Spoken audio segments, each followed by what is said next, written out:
In this video, traders, we are going to look at a trader's guide to nutrition. Stay tuned.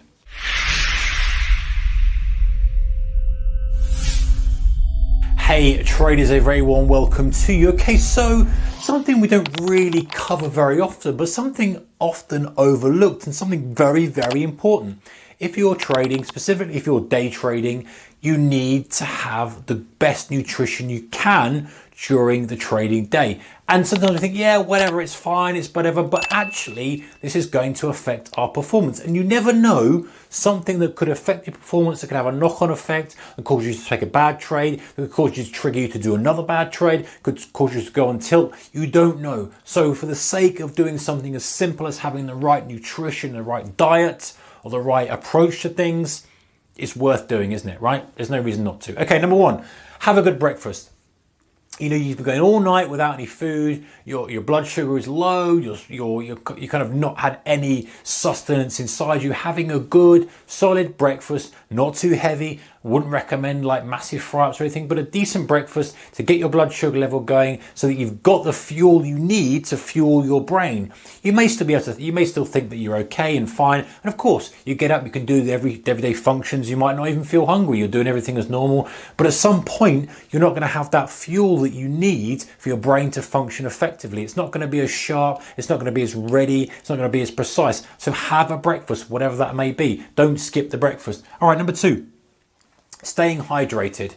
This is something that, you know, I make sure I try to do. I have to make sure that I'm drinking the water. But drinking water, listen, what are we, 50, 60% water and our brain's something like 70% water? If we don't get it and we dehydrate, we get headaches. The brain is not as sharp. Again, it's not as precise. It's not in clear mode. And it's such an easy thing to do, guys. Having that bottle of water at your desk, or making sure you're, you know, knocking down a litre in the morning or half a litre in the morning, whatever it is, just to get that hydration going. In fact, even some high performers who are outside of the trading world, and I've read other books and listened to podcasts and what have you on them, even they say, listen, I get up and I just make sure I've got half a litre of water straight away inside me because I'm aware of the negative effects of dehydration. Often you won't feel those from a physical perspective until it's too late. And you don't want to be, you want to have everything on your side as a trader, especially if you're in an air-conditioned office, especially if you're in a dry area or heated air. You know, it's very easy, or it's very hot. It's very easy to get dehydrated and not realize it. So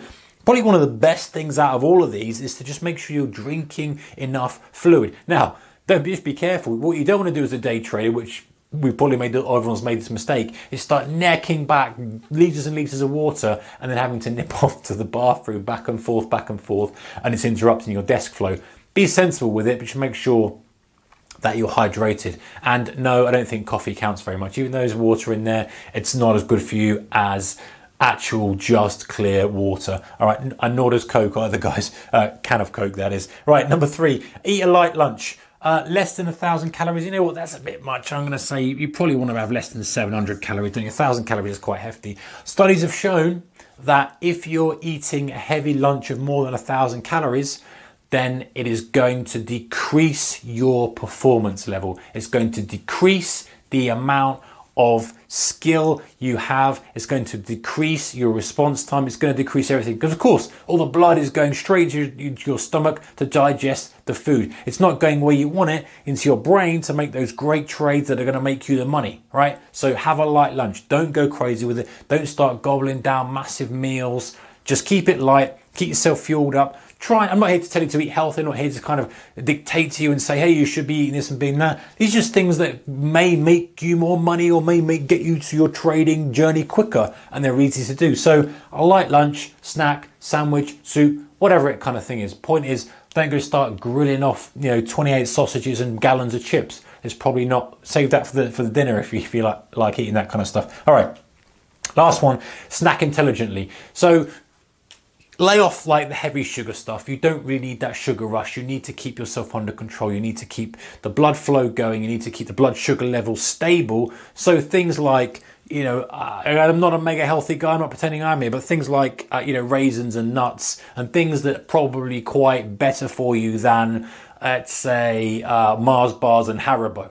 for an extreme example, but you get the point. It's just, you know the score, guy. I know the score. It's sensible choices, but sometimes it's just remembering to do it. So hey, remember to have a decent breakfast, remembering to drink that water and make sure you're drinking it throughout the day. If you need to kind of set an alert to do it, you need to make sure you're drinking water at lunchtime. Just get into the habit of it. These things are often a habit. Same with a light lunch.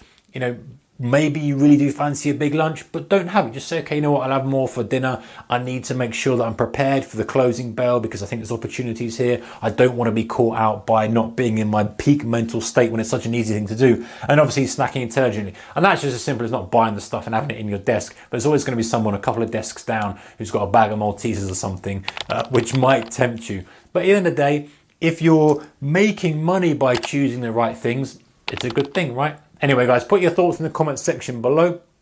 A bit of a light-hearted one, this, but hey, if you can make a small change here that can make a big amount of money further down the line, why not? Take care, bye-bye.